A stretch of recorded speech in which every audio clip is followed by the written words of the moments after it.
It's okay, he's the greatest DJ in Orlando. It's not a big deal. It's not a big deal. Been saying that for years. I have yet to anybody who wants to fucking step on me with that. We got my man Lipstick Lullabies out here, my favorite karaoke singer of all time. We are starting off with the bar, ladies and gentlemen. I've been waiting for you to do this one. We're out of TH, huh? Okay, so quick backstory. Lipstick has been following me for about 3 years now between 2 different venues. He's making his way through my list alphabetically. We are on T after 3 years. We're past TH for the, and it's TR for train.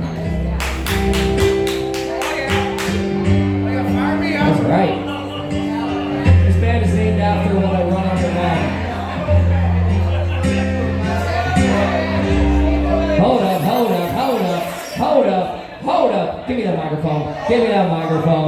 Give me that. Who hired this fucking guy? Jesus Christ. Oh my God.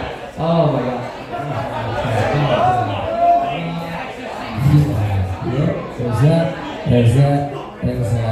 There you go. Let's try it again. Ahem.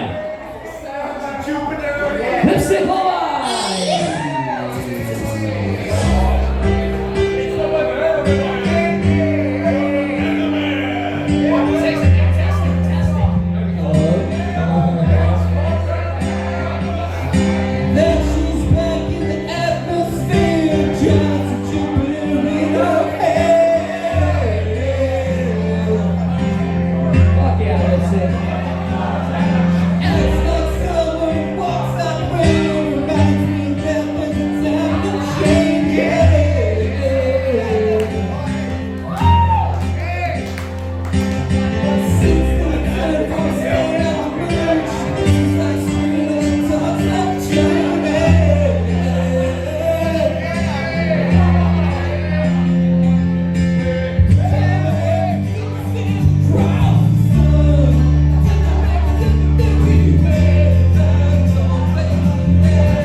Lipstick Lullabies. That's what I'm talking about. Lipstick. I don't have the song you requested, but it's downloaded. Can we do it after your next song? Can we do it after your next song? How could you say that? Oh my god. Oh, fuck. Holy shit. That actually,